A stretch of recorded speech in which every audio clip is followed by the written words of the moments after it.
Kami menyembah-Mu karena siapa adanya Engkau. Kami memuji-Mu karena perbuatan-perbuatan-Mu dalam hidup kami. Terima kasih Tuhan kalau kesempatan pada siang hari ini kami boleh ada di bait-Mu yang kudus memuliakan nama-Mu. Ini tempat yang tepat bagi hati yang ingin menemukan kedamaian. Ini tempat yang tepat bagi pikiran yang ada begitu banyak pertanyaan. Ini tempat yang tepat sebab ada Tuhan di sini. Kalau ada Tuhan di tempat ini, angin ribut diteduhkan. Kalau ada Tuhan di tempat ini, orang yang lapar akan dikenyangkan. Kalau ada Tuhan di tempat ini, hati yang sedih akan diberi sorak-sorai. Kalau ada Tuhan di sini, segala sesuatu terjadi. Sebab Tuhan Engkau berkuasa atas langit di atas dan bumi di bawah. Dan kami ada di tengah-tengah bumi ini.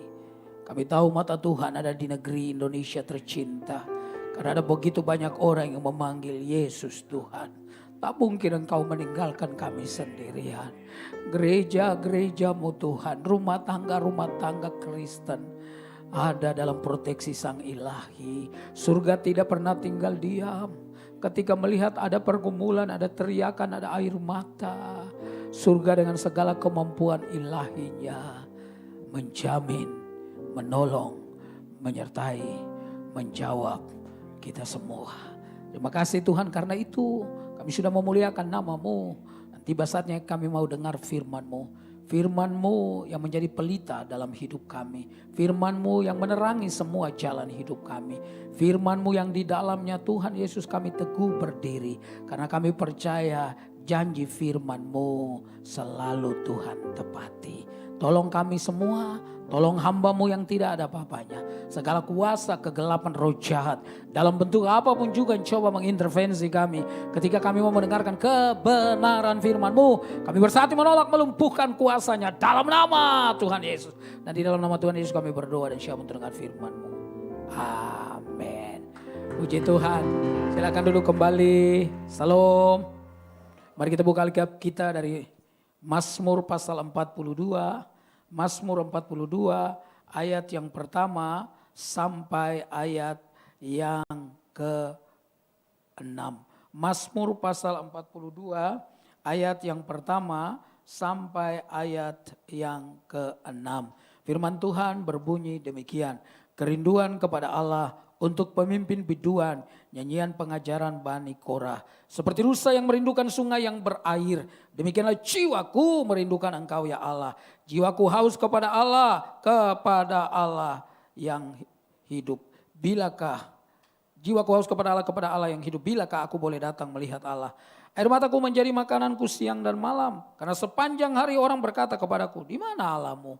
Inilah yang hendak ku ingat, sementara jiwaku gundah gulana. Bagaimana aku berjalan maju dalam kepadatan manusia. Mendahului mereka melangkah ke rumah Allah dengan suara sorak-sorai dan nyanyian syukur. Dalam keramaian orang-orang yang mengadakan perayaan. Mengapa engkau tertekan hai jiwaku dan gelisah di dalam diriku. Berharaplah kepada Allah sebab aku akan bersyukur lagi kepadanya. Penolongku dan Allahku. Allahku penolongku, saudara yang terkasih. Itu tema kita pada pagi hari ini. Satu ketika saya mengajar di sebuah sekolah menengah pertama, saudara yang terkasih di Pondok Indah. Lalu kemudian saya lagi asik mengajar, tiba-tiba pesuruh sekolahnya ketuk pintu dan berkata, Pak Henry ditunggu oleh ibu kepala sekolah di kantor. Saya bilang, anak-anak sementara bapak di kantor jangan ada yang ribut, buka halaman 5, kerjakan nomor 1 sampai nomor 3. Tidak boleh ada yang ribut. Lalu kemudian saudara-saudara yang terkasih, saya pergi ke kantor tidak lama, anak-anak gaduh sekali. Lalu ibu kepala sekolahnya bilang, Pak Henry kembali lagi ke kelas. Waktu saya kembali ke kelas saya marah sekali. Saya berdiri di depan kelas dan saya tanya, kalian ini disuruh diam tapi semuanya ribut. Siapa yang merasa dirinya pintar silakan berdiri. Enggak ada yang berdiri, saudara yang terkasih. Lalu saya ganti pertanyaannya, kalau begitu siapa yang merasa dirinya bodoh silakan berdiri. Tiba-tiba seorang siswa duduk paling belakang dia berdiri. Saya maju beberapa langkah dan saya tanya, apa betul-betul kamu merasa dirimu bodoh? Lalu dengan tenang dia berkata, sebenarnya tidak Pak. Tetapi karena yang berdiri Bapak sendiri saya ingin menemani Bapak. Saudara-saudara yang terkasih di dalam Tuhan Yesus, saya hanya kebetulan berdiri di depan, tapi saya bukan orang yang lebih hebat dari saudara. Saya percaya ini karena anugerah. Hari ini kita bicara tentang Allahku penolongku. Allahku penolongku, Allahku penolongku. Kalau kita melihat Mazmur 42, sempurna banget orang ini yang namanya Daud. Dia berkata seperti rusa yang merindukan sungai yang berair. Demikian jiwaku merindukan engkau ya Allah. Tetapi sebenarnya saudara yang terkasih, kalau saudara melihat latar belakangnya, saudara makin kagum terhadap orang ini. Karena situasi dan kondisi seperti apa sih yang dia bisa ngomong seperti rusa yang merindukan air. Kalau saudara membuka 2 Samuel pasal ke-13, maka saudara akan ketemu dengan judul di sana Amnon dan Tamar. Dua-duanya adalah anak Raja Daud, tapi dari wanita yang berbeda. Daud itu punya beberapa wanita, saudara-saudara yang terkasih di dalam Tuhan. Dan orang tua dari Tamar, ibunya dari Tamar, ibu dari Amnon, itu saudara berbeda. Nah saudara yang terkasih, saya mau kasih tahu dari awal, punya satu istri, punya satu suami, dicocok-cocokin aja saudara udah sulit. Memang laki-laki itu waktu dalam masa pacaran, dia pintar itu ambil hati untuk pacarnya, untuk calon istrinya. Pacar suka bakso, dia suka bakso. Pacarnya makan pedas, dia makan pedas. Walaupun pulang dia nggak keluar-keluar dari kamar karena sakit perut. Pokoknya dia pengen lihat supaya dia adalah orang yang punya simpati terhadap sang calon istri saudara. Bahkan dia bisa menjanjikan, sayang kalau kita menikah, adik papa mamamu dari kampung aku bawa ke Jakarta. Kita beli rumah untuk papa dan mama. Adik-adikmu bawa dari kampung. Dan supaya mereka bisa sekolah di mana kita tinggal. Begitu menikah semuanya tidak terpenuhi. Lalu ditagih sama istrinya, sayang dulu kamu bilang bahwa papa mamaku kamu akan beli rumah di sini. Sayang dulu kamu bilang adik-adikku kamu akan sekolah. Di mana buktinya? Itu kan bulan promosi. Saudara-saudara yang terkasih di dalam Tuhan, Allah tidak demikian. Menarik sekali saudara-saudara yang terkasih karena desain daripada Allah. Saudara-saudara yang terkasih, konsep Allah itu adalah 1 Adam 1 Hawa. Ingat ya, 1 Adam 1 Hawa. Tidak boleh yang lain, sebab yang lain itu merusak tatanan yang dibuat oleh Allah. 1 istri, 1 suami, itu yang paling ideal. Bapak ibu yang terkasih di dalam Tuhan, tetapi Amnon dan Tamar itu berbeda ibu. Satu kali Amnon lihat Tamar sudah menjadi seorang gadis, bertumbuh menjadi seorang wanita yang saudara-saudara yang terkasih dewasa yang menarik sekali, cantik sekali, pakai putri-putri, pakai pakaian-pakaian putri kerajaan saudara-saudara. Dan Amnon lihat dia naksir berat, takut putus padahal belum pernah jadi sama sekali. Saudara-saudara yang terkasih, lalu dia murung dari waktu ke waktu dan kasen sepupunya dia, anak dari kakaknya Raja Daud bilang sama dia, kenapa mukamu muram? Saya naksir sama Tamar, tapi saya takut bilang sama Raja, nanti Raja nggak kasih izin. Sudah aja kamu pura-pura sakit, nanti kalau kamu Raja datang kamu minta izin sama Raja. Betul dia pura-pura sakit dan ketika Raja datang besuk dia tanya kamu sakit apa? Sebenarnya saya cuma pengen makan kue yang dibuat oleh Tamar. Wah itu mah gampang, saya pikir kamu sakit apa? Diutuslah Tamar datang buat kue, begitu kuenya dikasih. Saudara ada orang banyak di dalam ruangan kamar itu, ada beberapa orang dikasih kepada Amnon. Amnon bilang moh gitu, nggak mau. Kenapa? Keluar dulu. Suruh orang-orang itu keluar dulu saudara. Itu artinya saudara-saudara yang terkasih. Modus banget Bapak Ibu. Begitu orang-orang keluar pintu tertutup. Lalu Tamar memberikan kue kepada yang namanya Amnon. Bukan saja kue itu diambil oleh Amnon. Tetapi tangan si pemberi kue itu ditarik. Dan hari itu terjadi perkosaan Amnon terhadap Tamar adik tirinya. Dan saudara-saudara yang terkasih kemudian Amnon mengusir Tamar dan Tamar bilang apa yang tadi kamu sudah lakukan udah jahat tapi lebih jahat lagi sesudah kamu lakukan itu kamu usir saya. Tapi tetap saja orang-orangnya Amnon tarik Tamar dan Tamar kemudian pulang. Dia ambil debu, dia taruh di kepalanya tanda berkabung. Dia koyakan pakaian yang indah itu. Dia pergi ke rumah kakaknya yang namanya Absalom. Nah, Absalom tanya dia apa yang dilakukan oleh Amnon. Tadinya dia nggak ngaku. Dan akhirnya dia cerita bahwa Amnon memperkosa dia. Absalom diam saudara yang terkasih. Selama 2 tahun nggak ngomong sesuatu yang baik maupun yang kasar terhadap namanya Amnon. Tapi di dalam diri Absalom berkecamuk saudara. Sebuah dendam, sebuah amarah yang luar biasa. Jadi orang yang diam itu belum tentu juga baik Bapak Ibu. Saya orang yang gak bisa diam. Makanya teman saya banyak ibu-ibu saudara-saudara yang terkasih. Sebab ibu-ibu di mana-mana kalau ngobrol topiknya tidak pernah habis. Satu kali saudara-saudara yang terkasih, saya punya pelayanan di Kelapa Gading, ada grup band saudara. Jadi kita dulu diundang tiap tahun itu ke Singapura, nyanyi di Orchard Hall Road itu saudara yang terkasih, tiap tanggal 25 Desember malam. Tapi sebelumnya kami sudah nyanyi dari tempat-tempat, dari depan-depan toko-toko besar itu. Bukan karena kami band terbaik dari Indonesia, bukan. Tetapi karena kami bayar sendiri, jadi diundang terus. Saudara-saudara yang terkasih, karena mereka bilang mereka nggak punya dana. Nah Bapak Ibu yang terkasih di dalam Tuhan Yesus, dan saudara, waktu kami di sana itu luar biasa saudara-saudara yang terkasih, orang-orang di sana mereka itu selalu ada seorang menteri atau wakil menteri akan datang. Dan saya masih ingat waktu itu wakil menteri pertahanannya datang, tapi nggak pakai sirine yang nggak saudara, datang biasa saja, duduk juga di kursi plastik saudara, nggak ada sofa, semuanya kursi plastik. Dan dia nggak mau duduk di depan, dia bilang pendeta aja di depan, dia di belakang, saudara-saudara yang terkasih. Dan Bapak Ibu yang terkasih di dalam Tuhan, diundanglah beberapa negara, hampir 15-20 negara, nyanyi dari jam 6 sore, dari jam 8 sore, dari jam 7 malam sampai jam 12 malam, saudara yang terkasih. Luar biasa memuliakan Tuhan, mereka nyanyi bagi Tuhan. Karena apa saudara-saudara yang terkasih, gereja-gereja pengen saudara untuk bisa bersaksi. Walaupun di sana nggak boleh ngomong bersaksi di depan, melalui kata-kata nggak boleh, kecuali nyanyi aja.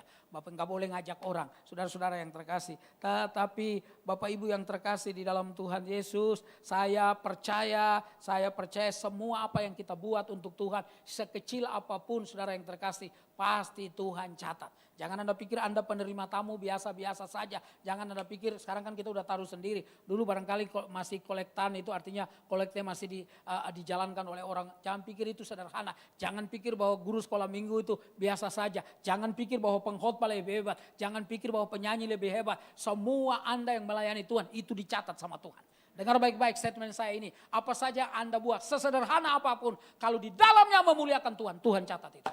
Sehingga saudara yang terkasih dalam Tuhan, semua orang gak harus jadi pendeta, gak harus jadi pengkhotbah. Bapak Ibu yang terkasih, saya masih ingat di gereja saya yang dulu, saya yang bagian tes orang untuk nyanyi. Saudara-saudara yang terkasih dalam Tuhan, jadi ada satu lagu yang kira-kira ada note yang rendah dan ada note yang tinggi. Untuk kita tahu di level mana dia. Saudara-saudara, suaranya apa kira-kira, sopran, alto, mezzo sopran, tenor, bariton atau bass. Saudara kita kelompokkan supaya waktu nyanyi, saudara kita bisa kelompokkan sehingga jangan sampai nada yang diambil tinggi terus. Saudara-saudara yang terkasih dan jemaat susahnya kira-kira begitulah. Bapak Ibu yang terkasih dalam Tuhan, dan saudara yang terkasih itu kita, satu kali saya tes satu anak dan dia sudah datang jauh-jauh. Saya bilang jangan dulu di ibadah raya ya, di ibadah keluarga, ibadah biasa. Wah kan anak saya punya hati untuk bernyanyi. Kan Tuhan tidak lihat suara, Tuhan lihat hati. Lalu saya bilang iya, cuma jemaat dengar suara. Jadi saudara-saudara, saya bilang gak usah paksa. Kalau gak tahu misalnya ada yang lain. Ada orang pikir kalau nyanyi di depan itu lebih hebat. Khotbah itu enggak. Anda pendoa Anda hebat. Tanpa topangan Anda kita ini gak kuat. Saudara, doa itu penting. Makanya Billy Graham dulu kalau kemana-mana, dia selalu membawa George Beverly C. Itu adalah pemain pianonya yang karang beberapa lagu yang Anda dan saya suka nyanyikan. Saudara, tak tersembunyi kuasa, itu salah satu lagunya Bapak Ibu yang terkasih. Dan dia punya pendoa. Dia punya pendoa. Karena apa? Pendoa itu penting. Jadi saudara-saudara yang terkasih, pendoa itu penting. Pendoa itu penting. Pendoa bisa ke tempat mana Tuhan utus saudara. Ada teman saya hamba Tuhan. Dia matanya buta saudara-saudara. Tapi dia dari orang Manado. Rajin sekali pelayanan. Dia pergi ke Amerika. Waktu dia pulang, anak-anak muda di gerejanya tanya, Om bagaimana keadaan Amerika? Sama juga dengan Indonesia. Maksudnya sama apa? Gelap juga di sana. Saudara-saudara, bodoh itu yang tanya. Yang tanya itu bodoh saudara yang terkasih. Bapak Ibu yang saya kasih di dalam Tuhan Yesus. Nah karena itu dia diam. Dia nggak mau ngomong banyak. Yang namanya Absalom itu. 2 tahun kemudian dia undang anak-anak raja termasuk Amnon, lalu dia bunuh Amnon. Bapak Ibu yang terkasih sudah dibunuh, dia lari saudara. Dan waktu dalam pelarian itu ayahnya ingat dia.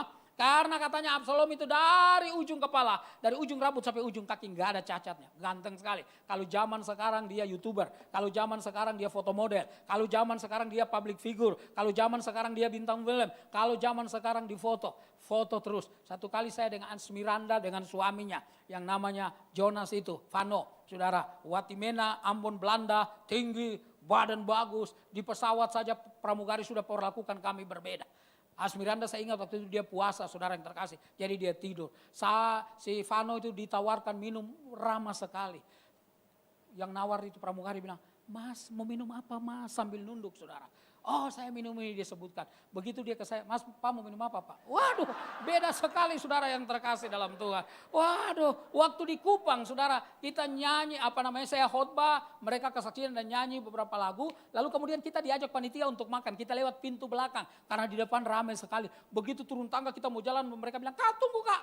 Saya berhenti, dilewatin sayanya saudara. Ternyata yang dicari Asmiranda sama suaminya saudara yang terkasih. Lalu kita naik mobil, ada 2 mobil. Depan Asmiranda sama suaminya, di belakang saya sama teman saya. Lalu rupanya pintu kacanya udah ditutup jadi diketok. Kak buka kak kita mau foto kak, kita mau salaman. Lalu dibuka sama Vano suaminya Asmiranda, lalu mereka foto. Lalu giliran mobil saya, daripada diketok saya buka duluan. Itu wise namanya saudara yang terkasih. Dan ketika saya buka saudara, saya berhenti, mereka bilang Bapak tutup banyak nyamuk Bapak katanya. Kurang ajar saudara-saudara yang terkasih. Bapak Ibu yang terkasih di dalam Tuhan. Ya karena muka saya mungkin bukan tampang pendeta saudara. Saya kalau makan di warung atau restoran, ibu-ibu yang punya tas langsung dipangku saudara yang terkasih. Bapak-bapak yang punya mobile phone langsung dimasukin di kantong. Saya bukan copet, walaupun dulu saya lama di Tanjung Priuk bergaul dengan teman-teman yang tukang copet. Saya bisa ngerti Pak Purba taruh bolpen, saya bisa ambil bolpen Pak Purba tanpa Pak Purba tahu. Saya bisa saudara. Tapi sekarang udah gak, Pak Steven gak usah takut. Saya duduk di sebelah. Saudara-saudara yang terkasih di dalam Tuhan. Tapi yang saya mau ngomong, orang boleh gak menghargai kita, gak apa-apa. Tuhan yang menempatkan kita jadi Raja Daud itu. Dia selalu jalan di tempat yang lurus. Apakah dia gak punya salah? Dia pernah punya salah yang fatal. Sampai Nabi Nathan menegur dia. Tapi dia selalu peka. Karena itu gereja adalah jawabannya. Kalau Anda punya persoalan, Anda punya masalah, Anda punya pergumulan dengan kebiasaan-kebiasaan buruk. Datang di gereja ini saudara yang terkasih. Karena di tempat ini ada Tuhan Yesus. Dan di sana ada jalan keluar. Saudara akhirnya Absalom disuruh pulang lagi. Tapi begitu pulang dia datang ke istana. Dia memeluk ayahnya, dia minta ampun. Tapi hari itu dia kemudian membuat sebuah rencana. Dia mau mengkudeta, mengambil alih kepemimpinan ayahnya sebagai raja. Dengar Bapak Ibu. Hidup kita diberkati oleh siapa? Oleh Tuhan. Tetapi jangan kita menjadi orang yang rakus. Hati-hati kalau kita mulai rakus. Kerasukan itu akan membawa saudara-saudara yang terkasih. Kita menjadi orang yang tidak kontrol. Lalu mempergunakan segala cara. Saya masih ingat teman saya, dia kontraktor di sebuah BUMN. Lalu teman saya punya papa. Lalu saudara-saudara yang terkasih pekerjaan sudah selesai. Bapak Ibu yang terkasih lalu papanya bilang ini kamu bawa amplop coklat ini. Tahun 80-an 5 juta cukup besar saudara. Lalu dia pergi ke kantor teman papanya. Dan dia masuk ke dalam ketok pintu. Om permisi om. Oh siapa kamu? Saya anaknya ini. Oh ya ada apa? Ini om ada titipan dari papa. Dilempar itu sama pejabat. Kamu apaan ini? Dilempar ke pojok. Kamu kelas berapa? Kelas 2 SMA. Kelas 2 SMA saja sudah begini. Bagaimana kalau kamu kerja? Oh kalau begitu maaf om. Dia sambil agak gemetar sudah. Maaf om kalau gitu aku permisi pulang. Ya pulang saja. Lalu dia pergi ambil amplop dong. Kan dibuang. Begitu. Mau dibawa kemana itu? Mau saya bawa pulang? Jangan itu taruh situ aja. Kamu pulang aja. Saudara-saudara yang terkasih di dalam Tuhan. Kalau orang udah rakus bahaya banget. Segala sesuatu bisa dipergunakan untuk kerakusannya. Saya berdoa supaya kita adalah orang-orang yang suka memberi. Saya senang bicara dengan Pak Purba tadi Pak Acong di belakang. Bicara tentang orang-orang atau tadi beliau ngomong sini bantu orang-orang itu. Jadi orang Kristen itu bukan hanya menikmati berkat. Tapi saudara yang terkasih menjadikan hidup kita berkat. Apa yang kita punya berkat. Handphone saya di rumah 25 jam gak pernah dimatikan. Orang 24 saya 25 jam. Saudara-saudara yang terkasih dalam Tuhan. Kapan saja orang mau telepon. Saya bukan gembala sidang. Tapi kalau orang telepon jam 2 malam itu berarti serius. Gak ada orang telepon jam 2 malam lalu tanya Pak Henry sudah makan belum. Itu sih gila dia. Saudara yang terkasih pasti ada sesuatu. Pak boleh datang gak ke rumah sakit. Satu kali saya juga pernah Pak tolong Pak ke rumah ada apa. Ada debt collector datang marah-marah. Loh emang saya debt collector? Mereka bilang muka Bapak kan bisa. Bapak kan kenal banyak. Ada saudara yang terkasih. Itu dulu saya bersyukur juga muka seperti ini. 40 tahun lebih di Jakarta. Tidak pernah ditodong. Tidak pernah dicopet saudara-saudara yang terkasih. Bapak Ibu yang saya kasih di dalam Tuhan. Dan ketika Absalom ini mau mengkudeta ayahnya. Mau membunuh ayahnya. Ayahnya bilang sama anak buahnya. Mari kita pergi lari. Nah dalam pelarian Mazmur ini ditulis. Mari kita bahas. Mazmur 42. Seperti rusa yang merindukan sungai yang berair. Rusa gak bisa hidup tanpa air. Saudara-saudara yang terkasih di dalam Tuhan. Air yang ada di sini Bapak Ibu yang terkasih. Sebelum diminum pertama dibuka dulu. Dan rusa gak bisa minum. Gak bisa hidup tanpa air. Saya juga mau minum dulu. Rusa nggak bisa hidup tanpa air, kata Daud. Demikian jiwaku merindukan engkau ya Allah. Saudara-saudara yang terkasih, seperti rusa merindukan sungai yang berair, demikian jiwaku merindukanmu ya Allah. Saudara, Daud mempersamakan dirinya dengan saudara rusa yang merindukan air. Saudara, di daerah-daerah tropis kalau Anda pergi, maka di Indonesia ini Anda akan lihat di deer hunter, pemburu rusa itu, mereka secara tradisional, mereka bawa anjing lalu pergi cari rusa, babi dan seterusnya, Bapak Ibu yang terkasih. Dan di hutan mereka bisa tidur atau mereka bisa datang pagi-pagi. Sebab rusa dia akan mencari air pada hari masih gelap, hari masih pagi. Apakah dia ke sungai, apakah dia ke danau, atau dia ke air yang mengendap karena air hujan. Pemburu rusa itu biasanya menanti di sana karena sebentar lagi rusa akan bergerombol datang. Lalu rusa itu diburu. Daud mempersamakan dirinya. Saya juga kata Daud, merindukan Tuhan bagaikan rusa yang merindukan air. Sebab tanpa air rusa gak bisa hidup. Tanpa Tuhan, Daud berkata, saya gak bisa hidup. Karena itu Bapak Ibu yang terkasih, Anda boleh sibuk kerja apa saja, tapi jangan lupa nama Tuhan. Seorang anak muda namanya William. Dia berlayar ke New York. Ibu kota Amerika itu New York apa New York ya? Lalu New York, salah. Saudara-saudara, itu pancingan. Washington DC. Saudara-saudara, lalu ketika dia ada dalam perjalanan, dia bilang sama nakoda kapal, Pak, saya ingin jadi pengusaha sabun. Lalu nakoda kapal itu bilang, William, ada 2 hal yang bisa membuat kamu sukses. Yang pertama, kamu setia dengan perintah-perintah Tuhan. Salah satunya perpuluhan, setia. Yang kedua, kamu harus kerja keras. Jadi kalau orang cuma perintah Tuhan, dia setia tapi gak kerja keras, miskin juga saudara yang terkasih. Kalau orang kerja keras tanpa setia dengan Tuhan, gelisah dalam hidupnya. Bapak Ibu yang terkasih. Jadi dia ingat perintah Tuhan tetapi dia juga kerja keras. Dia ingin jadi pengusaha sabun dan dia terus yang terkasih, dia kasih 10% sampai puncak kesuksesannya. Si William ini saudara yang terkasih, dia kasih 90% dari hasilnya untuk Tuhan. Siapa dia? Pasta gigi yang Anda suka pakai. Namanya William Colgate. Saudara yang terkasih. Itu orang yang cinta Tuhan. Orang yang sayang Tuhan. Saudara yang terkasih di dalam Tuhan. Kalau kita punya berkat. Tuhan mau supaya jangan kita menikmati sendiri. Ingatkah cerita 12 bakul itu dari 2 ekor ikan dan 5 roti. Dia jadi 12 bakul bukan supaya dinikmati hanya oleh murid-murid saja. Supaya mereka berbagi kepada orang lain. Zaman sekarang kata orang kalau ada ibadah. Lalu ada makanan. Enggak ada sisanya. Kenapa? Karena semuanya bungkus makanannya. Saudara-saudara, saya berdoa supaya kita menjadi orang yang suka memberi. Memberi itu bukan, saudara-saudara yang terkasih, untuk orang yang punya saja. Tapi orang yang tidak punya, dia bisa memberi. Apa yang dia bisa beri? Dia bisa beri doa untuk Tuhan. Hatinya, doakan orang-orang yang punya. Di daftar doa saya ada begitu banyak orang yang saya doakan. Saudara-saudara yang terkasih. Pelayanan-pelayanan saya yang Tuhan percayakan, saya doakan. Kenapa? Karena mereka adalah tim dalam pelayanan. Oh, terlalu luas areal pelayanan ini. Kalau kita seorang diri nggak bisa. Mari kita bersama-sama Bapak Ibu. Bayangkan kalau teman-teman yang bernyanyi ini, yang mengiringi mereka cuma pemain drum saja. Maka nadanya dia bisa seenaknya saudara yang terkasih. Karena Bapak Ibu dia cuma ikut drum. Tapi ada keyboard, ada bass, ada saxophone lah. Tadi alto apa tenor sih Bapak? Saxophone-nya enak banget itu. Aduh mantap itu. Aduh saya lihat pasti, aduh saya mau tanya umur Bapak berapa. Cuman nanti aja Pak selesai ini kita ngobrol Pak. Saudara-saudara yang terkasih di dalam Tuhan. Tapi bayangkan kalau semuanya jadi satu. Makanya kalau nyanyi pakai big orkestra. Itu suaranya sederhana pun kedengarannya bagus. Kenapa? Hampir semua bunyi. Saudara tiup, pukul. Saudara-saudara yang terkasih di dalam Tuhan. Gesek, alat gesek dan seterusnya. Dan kita nyanyi dengan suara sederhana pun keluarnya jadi bagus banget. Memang kita semua punya daya musikal. Jangan lupa itu. Semua manusia itu punya daya musikal. Cuma ada yang dikembangkan, ada yang tidak dikembangkan.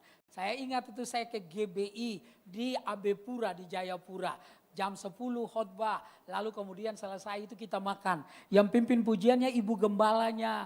Lalu waktu kita makan ibu gembalanya bilang, Pak Henry saya ini suka pimpin pujian. Tapi jemaat suka bilang, ibu cuma pintar nyanyi tapi gak pintar baca not. Bagaimana ya Pak Pendeta? Ya gak apa-apa saya bilang. Apa yang ibu nyanyikan itu not semuanya. Oh ya iya, jadi gimana? Ibu nyanyi terus jemaatnya biarkan mereka yang baca not yang ibu nyanyikan.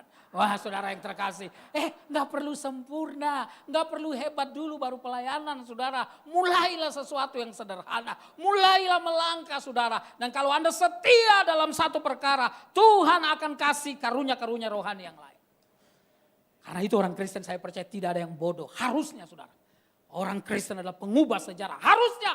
Karena ada roh Allah yang ada di dalam dirinya. Karena itu saudara-saudara yang terkasih dalam Tuhan, ketika kita lihat Daud dalam pengasingan, dia tetap berkata, rusa merindukan sungai air berair seperti rusa, demikianlah jiwaku merindukan Engkau ya Allah.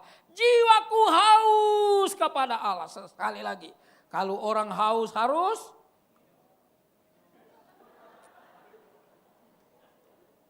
dan ketika kita minum, dahaga kita terpenuhi. Anda haus akan Allah, datang di sini. Dengar puji-pujian, doa bersama-sama. Berikan persembahan dengan hatimu. Nyanyikan pujian dan juga saudara mendengarkan firman Tuhan. Semua keberadaanmu, dirimu terpuaskan. Saudara yang terkasih. Karena ada Tuhan di tempat ini.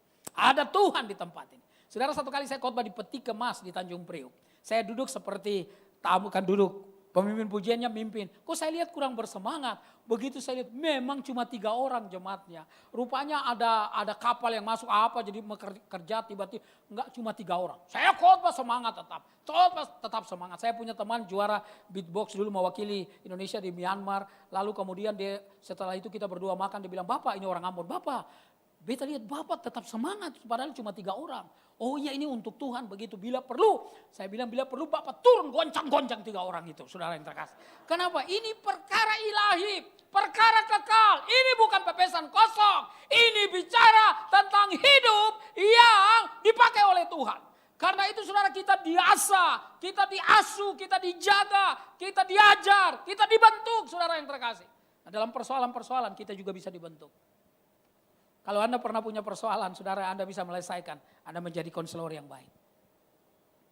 Atau kali saya diperlakukan sangat tidak adil di sebuah pelayanan. Gaji saya dipotong secara diam-diam tanpa dikasih tahu. Akhirnya saya minta mengundurkan diri dari pelayanan itu. Dengan berat hati, tadinya saya mau tulis surat dengan kata-kata yang kasar. Tapi kemudian saya konsultasi beberapa teman-teman hamba Tuhan, jangan. Tulisan itu akan disimpan, akan dibaca orang. Tulis dengan kata-kata yang halus.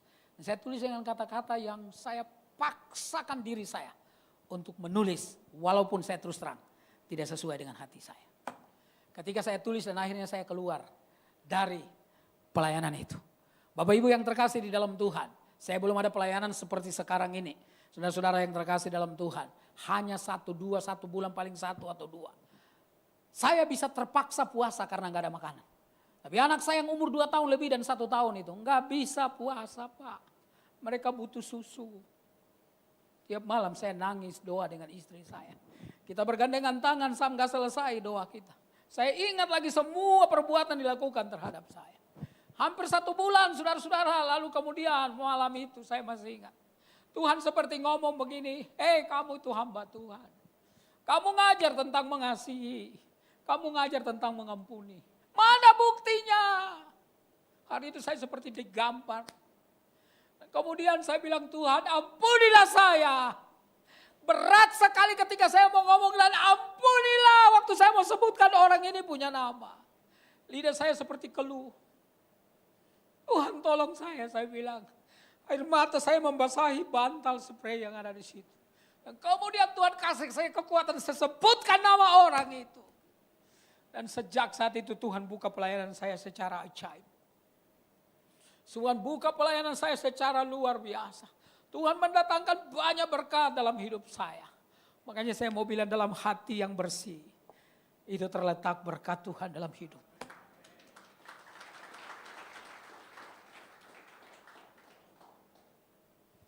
Jangan biarkan dirimu sakit.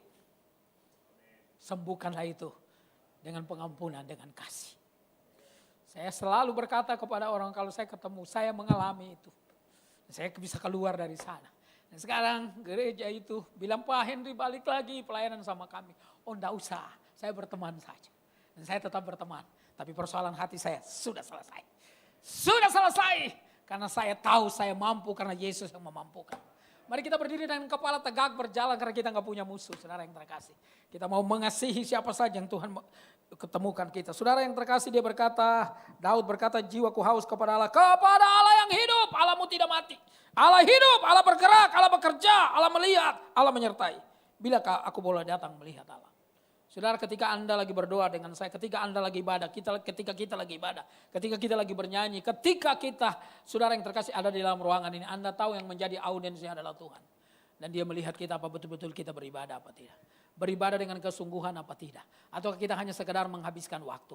Atau kita hanya karena mengikuti KTP kita yang bilang Kristen. Saya berdoa supaya kita punya kekristenan yang betul-betul saudara yang terkasih. Kekristenan yang tidak melihat saudara yang terkasih dalam Tuhan keadaan situasi di sekitar kita.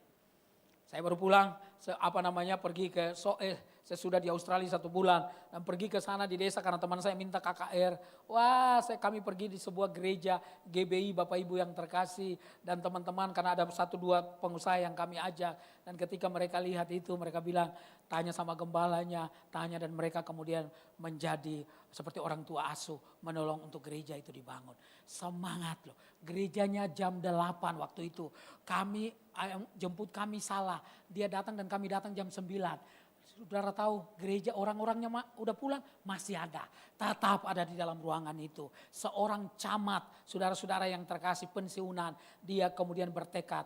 Dia bangun satu rumah di belakang gak terlalu besar. Belum ada pintu dan jendela. Jadi kita bukan cuma kenal ACC, angin cuma-cuma. Saudara-saudara yang terkasih. Tapi Bapak Ibu yang terkasih, dia menjadi seorang yang bertekad. Tiap malam mereka ibadah. Tiap malam 3 anak-anak yang sudah kerja. Dia malam ini anak yang satu baca beberapa ayat. Lalu bawa renungan singkat saja sebisanya dia. Lalu kemudian yang satu dan terus. Karena itu saudara yang terkasih. Dia bilang Tuhan memberkati kami. Dulu saya jadi camat punya gaji, sekarang gak punya gaji. Tapi saya ada kebun, bisa kasih makan jemaat dan seterusnya. Itu kebahagiaan saya. Daud Bapak Ibu yang terkasih dalam Tuhan. Waktu dalam pengejaran dia berkata, air mataku menjadi makananku siang dan malam. Karena orang berkata kepadaku di mana Allahmu. Dia sedih itu bukan karena istana yang ditinggalkan. Dia sedih itu bukan karena keluarganya semata yang dia tinggalkan. Dia sedih itu bukan karena tepuk tangan dari banyak orang, kekaguman dari banyak orang. Dia sedih itu karena orang tidak lagi melihat bahwa dia disertai oleh Tuhan. Pak, Bu, we are the ambassador of Christ. Kita adalah duta-dutanya Kristus. Harusnya kita kemana? Mana orang lihat. Ada Tuhan yang hidup di dalam hidup kita. Di lapangan tenis kemarin, ada satu bapak bilang, Pak, sambil bisik saya, Pak, boleh gak minta segini, pinjam? Saya bilang, iya. Bapak di dompet saya nggak ada duit, jadi nanti Bapak kirim rekening saya transfer. Bukan orang Kristen, saudara-saudara yang terkasih. Lalu saya transfer, tidak banyak, jangan lihat saya dan pikir saya banyak uang, enggak. Karena saya selalu nggak mau kasih pinjam, saya selalu ngasih, saudara. Dan karena kalau kita ngasih, yang pertama kita tetap berteman, yang kedua dia nggak kepinjam lagi, nggak enak soalnya. Pasti saudara yang terkasih. Saya kasih dia, saya transfer. Dia bilang, Pak terima kasih. Ya saya bilang nggak usah diganti. Saudara kenapa? Karena saya pengen orang lihat bahwa kita punya hati Kristus. Ya, Yesus itu dibenci, tapi dia tetap berkata, Bapa ampunilah mereka. Waktu dia di atas kayu salib itu penghinaan total. Waktu dia di atas kayu salib itu tontonan publik. Waktu dia di atas kayu salib itu kesakitan menuju kematian secara perlahan-lahan.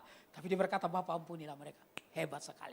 Karena itu anak-anak Tuhan harus punya kasih yang seperti itu. Perbesar kapasitas kasihmu dalam hidupmu. Supaya Anda lihat orang. Nggak lihat dari suku apa dan suku apa. Saudara-saudara yang terkasih dalam Tuhan. Kenapa sih orang selalu lihat kalau orang hitam kumisan keriting. Itu hampir pasti penjahat. Belum tentu saudara. Karena di Hong Kong penjahatnya putih semua. Nggak ada yang hitam. Saudara-saudara yang terkasih. Jadi Bapak Ibu yang terkasih dalam Tuhan. Ketika dia mengalami semua itu. Lihat. Daud bilang apa? Ayat yang kelima. Inilah yang hendak ku ingat. Sementara jiwaku gundah gulana. Bagaimana aku berjalan maju dalam kepada manusia. Mendahului mereka melangkah ke rumah Allah. Dengan suara sorak-sorai dan nyanyian syukur. Dalam keramaian orang-orang yang mengadakan perayaan. Ada masalah? Masih. Ada persoalan? Masih. Ada air mata? Masih. Ada hinaan dari orang? Masih. Tapi yang dia ingat. Bagaimana dia, saudara-saudara yang terkasih dalam Tuhan. bersama-sama dengan jemaat. Jadi saya yakin dan percaya bahwa semua yang kita lakukan hari ini di tempat ini tiap minggu, saya percaya kalau Anda sungguh-sungguh maka semua itu akan mempengaruhi pikiran hatimu karena akan terpatri kuat di pikiran dan hatimu, dan yang muncul itu adalah hal-hal yang indah, saudara-saudara yang terkasih, di dalam dirimu. Wah, hebat ya kamu. Dulu kan saya tahu kamu pelit banget. Sekarang kamu suka memberi. Iya, karena saya suka ibadah di sini.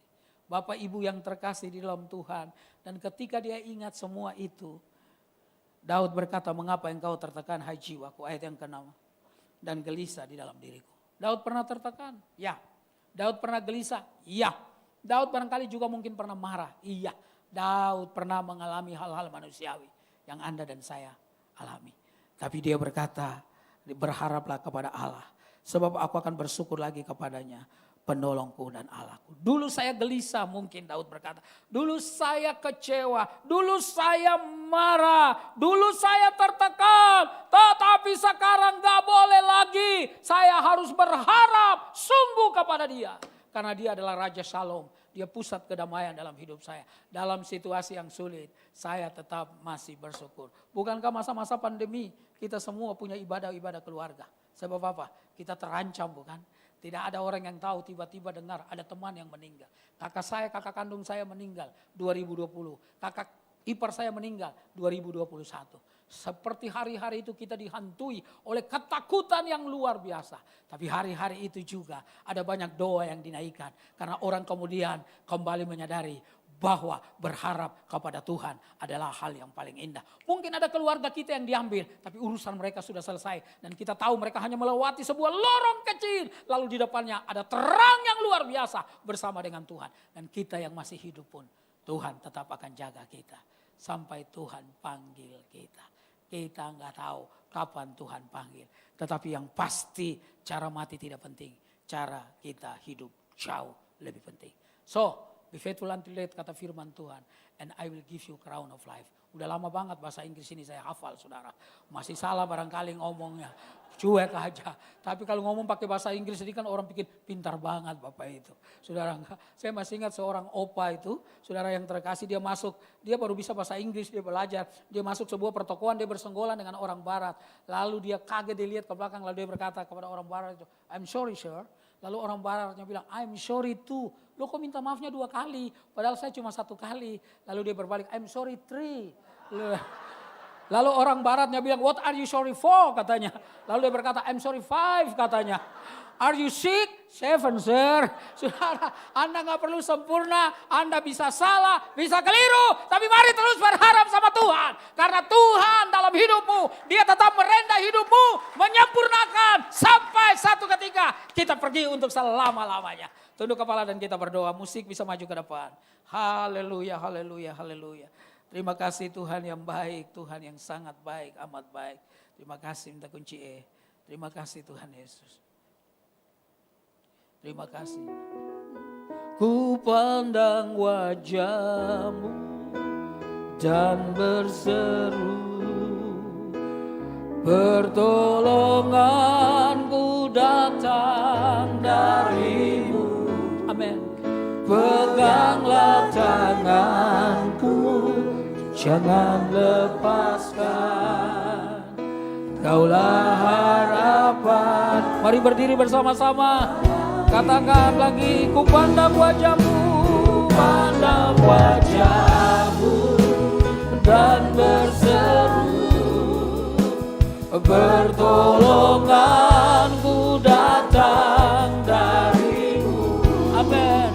Peganglah tanganku, jangan lepaskan. Kaulah harapan dalam hidupku. Wanita saja, nyanyikan lagu ini pada Tuhan. Bukan dengan kekuatanku, bukan dengan kekuatanku, ku dapat jalani. Mari pria katakan, tanpa Tuhan yang di sampingku, Aku tak mampu sendiri. Engkaulah Tuhanku yang menopangku, yang menopangku. Ku pandang wajahmu dan berseru, pertolongan hanya datang darimu, Yesus. Peganglah tanganku, jangan lepaskan. Kaulah harapan. Sekali lagi ku pandang hanya wajahmu yang kami pandang. Pertolongan datang darimu. Terima kasih, terima kasih, terima kasih Yesus. Amin. Terima kasih. Kaulah harapan dalam hidupku. Kaulah harapan dalam hidupku. Hanya Yesus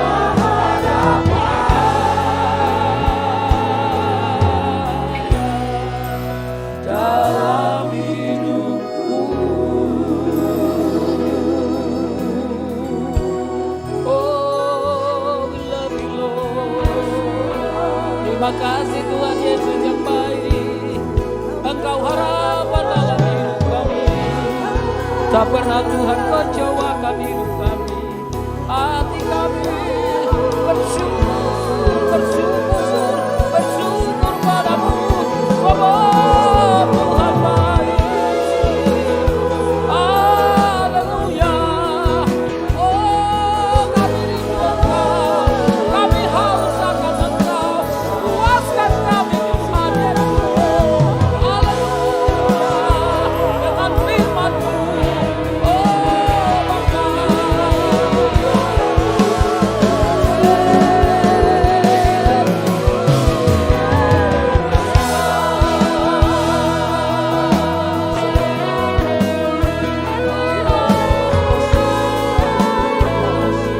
Terima kasih, terima kasih.